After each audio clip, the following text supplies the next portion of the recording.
Madhya Pradesh cabinet बैठक, जनहित से जुड़े विभिन्न फैसले सुने डिप्टी सीएम राजेंद्र शुक्ल की जुबानी। मंत्रालय में मुख्यमंत्री डॉक्टर मोहन यादव की अध्यक्षता में गत दिवस कैबिनेट की अहम बैठक संपन्न हुई, जहां पर जनहित से जुड़े कई अहम निर्णय लिए गए हैं। आपको बता दें, हमेशा की तरह कैबिनेट मीटिंग की शुरुआत वंदे मातरम गान के साथ की गई। कैबिनेट बैठक में महत्वपूर्ण निर्णय लिए गए, जिनमें स्टाफ नर्स के पद पर चयनित 209 अभ्यर्थियों को नियुक्ति दिए जाने की स्वीकृति दी गई है। उज्जैन जिला अंतर्गत इंगोरिया उन्हेल सड़क निर्माण कार्य की भी स्वीकृति दी गई है। साथ ही श्री कृष्ण पाथे न्यास का गठन किए जाने की स्वीकृति प्रदान की गई है। तरीके से इस समय की सच्चाई पर आधारित ये फिल्म है, जो हमारे देश में एक ऐसा वातावरण जो बना था, जो जिसको साफ करने में महत्वपूर्ण भूमिका निभाएगा। निवेश को आकर्षित करने के लिए मुख्यमंत्री जी इंग्लैंड और जर्मनी की यात्रा करने जा रहे हैं। इसके पहले आप सबको मालूम है कि रीजनल इंडस्ट्री कॉन्क्लेव हुई, अंतिम अभी रीवा में हुई, और उसके बाद दिसंबर और जनवरी में नवदापुरम और शहडोल में भी होने जा रही है।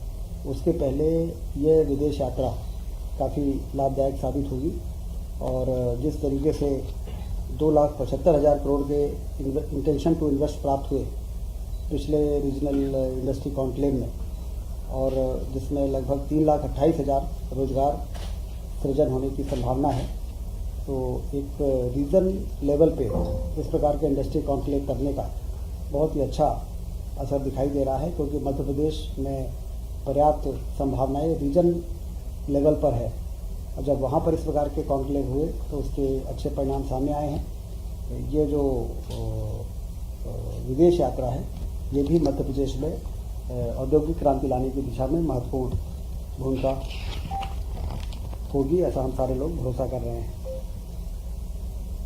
24 से 29 नवंबर की ये यात्रा मुख्यमंत्री जी की रहेगी। मोहासा जो बाबई औद्योगिक क्षेत्र, उसमें विद्युत और नवकरणीय ऊर्जा के यंत्रों को बनाने के लिए जो जमीन आवंटित की गई थी, उसमें फिर से लोगों का निवेश करने का और भी लोग सामने आ रहे हैं। इसलिए उसके विस्तार के लिए, औद्योगिक क्षेत्र के विस्तार के लिए भी 441 एकड़ भूमि और उद्योग विभाग को आरक्षित की गई है। सर, पिछले बार भी 441 एकड़ भूमि मोहासा औद्योगिक क्षेत्र में विद्युत नवकरणीय ऊर्जा यंत्र बनाने के लिए उद्योग के लिए आरक्षित की गई थी। राज्य सरकार के इस निर्णय के क्रम में 26 उद्योगों के ऑनलाइन इन्वेस्ट करने के जो प्रस्ताव प्राप्त हुए, जिसमें 25,000 करोड़ के निवेश की संभावना है। अत्यधिक उत्साहवर्धक रिस्पांस के दृष्टिगत अधिक भूमि उक्त प्रयोजन के लिए प्रदान करने हेतु अतिरिक्त भूमि आरक्षित किए जाने का प्रस्ताव 3 दिसंबर की मंत्रिमंडल की बैठक में स्वीकृत करने का प्रस्ताव किया जाएगा। तो उसमें एक्चुअल में कितनी और जमीन आरक्षित होगी, वो फिगर सामने आएगा।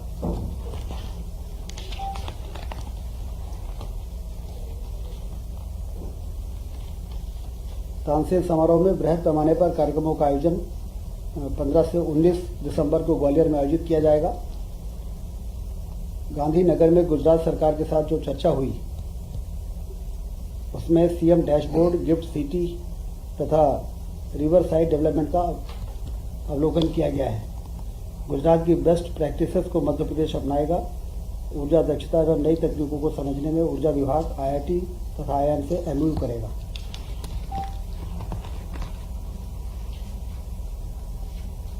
सरकार का 1 वर्ष में सभी मंत्रियों से अपेक्षा की गई है कि अपने विभाग के प्रमुख कार्य, उपलब्धियां एवं विशेष प्रयास जो किए गए हैं उसको हाईलाइट करें। अपने विभाग के अगले सालों की प्रमुख योजनाएं और 5 बड़े काम भी चयनित कर उनके क्रियान्वयन की दिशा में उसकी रिव्यू करके और उसको प्रस्तुत करने का भी आग्रह मंत्रियों से किया गया है। प्रभार जिले के विकास योजनाओं तथा परियोजनाओं की वृहद रिपोर्ट लें, ताकि जनता के सामने इन विषयों को रखा जाए। ये भी मुख्यमंत्री जी ने निर्देश दिए हैं। आज 2 पोर्टल का लोकार्पण किया है। संपदा संचालनालय ऑनलाइन आवास आवंटन प्रक्रिया एवं ई आवास पोर्टल, ये पोर्टल न होने से लोगों को कहाँ पे कौन सा घर उपलब्ध है और किस प्रकार से आवेदन करें और लोगों को चक्कर लगाने पड़ते थे। तो ये पोर्टल से अब संपदा अंतर्गत जितने भी शासकीय आवास है, कर्मचारी अधिकारियों को आवंटित करने में उनको भी आवेदन करना आसान होगा और उनको आवंटित करना भी आसान होगा। ऐसा एक पोर्टल कैबिनेट में मुख्यमंत्री जी ने उसकी शुरुआत की है। और दूसरा, आंगनबाड़ी कार्यकर्ताओं एवं सहायिकाओं की भर्ती का भी ऑनलाइन पोर्टल, ये देश का पहला नियुक्ति वाला पोर्टल होगा, जिसमें इस पोर्टल के माध्यम से इसकी नियुक्ति की जाएगी। इसके अलावा श्री कृष्ण पाथेय न्यास की स्थापना हुई है। भगवान श्री कृष्ण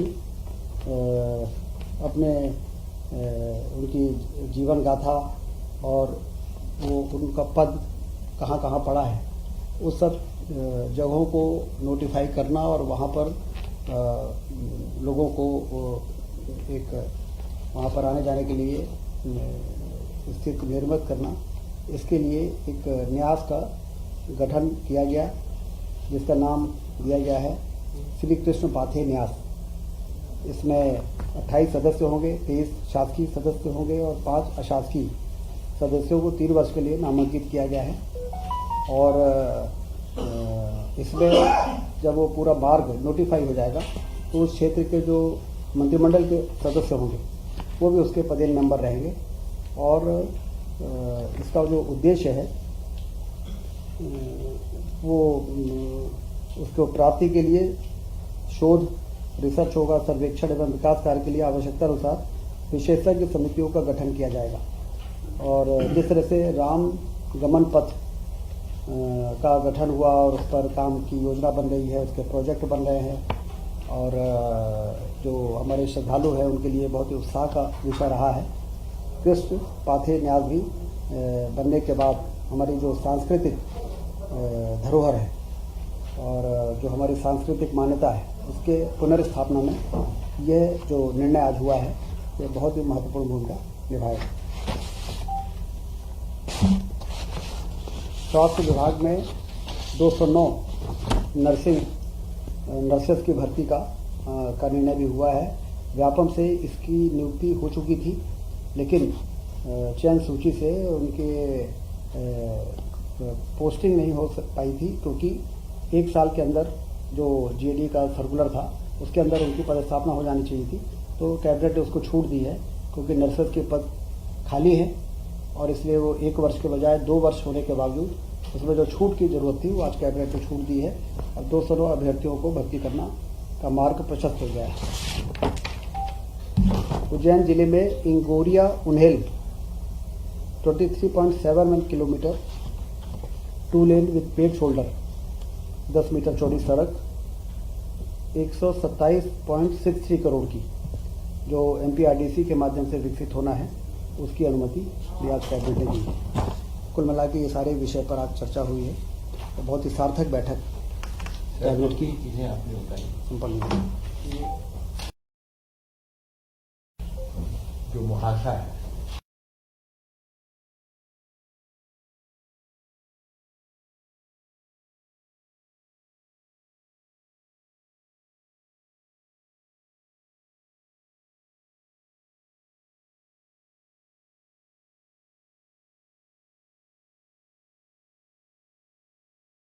जमीन में से तो जो पहले वहाँ पर एक बड़ी कोका कोला कंपनी को जमीन आवंटित हुई थी और बाद में जब वो कंपनी निवेश नहीं कर पाई तो उसी जमीन में 441 एकड़ दिया था ये रिन्यूएबल एनर्जी के इक्विपमेंट बनाने के लिए और एनर्जी डिपार्टमेंट के जो इक्विपमेंट को बनाया था। अभी हमारे पास जमीन पर्याप्त है। अच्छी बात यह है कि वहाँ पे और लोगों ने रुचि दिखाई है, तो उनके रुचि के हिसाब से अगले कैबिनेट में और कितनी ज़मीन एमपीआरडीसी को दें ताकि उन इच्छुक लोगों को ज़मीन आवंटित किया जा सके। कुल मिला के जैसा आपने कहा कि हमारे पास ज़मीन पर्याप्त है वहाँ पर और आवश्यकता अनुसार हम इंडस्ट्रियल एरिया का विस्तार करते चले जाएंगे। ये एड ऑन होगा या उसी ज़मीन पे जिस पे कोका कोला ने नहीं बनाया उस पर विकसित किया जाएगा सोलर पावर या रिन्यूएबल एनर्जी का? मुझे ऐसा लगता है कि जो ज़मीन मुहासा इंडस्ट्रियल एरिया की पहले दूसरे पर्पस के लिए दी गई थी। अब वो इस इक्विपमेंट मैन्युफैक्चरिंग रिन्यूएबल एनर्जी की अतिरिक्त कोई भूमि उसमें जोड़ी नहीं। अतिरिक्त, अब यदि उसके बाद भी कोई अतिरिक्त जमीन जरूरत की आवश्यकता पड़ेगी पड़ेगी तो सरकारी जमीन तो उद्योग विभाग को सरकार देती है जी। और उद्योग विभाग उसको डेवलप करके इंडस्ट्रीज को देता है, जी। या तो डेवलप लैंड देता है या अनडेवलप लैंड लेता है। जी। तो जिस प्रकार की आवश्यकता होती है निर्णय होगा।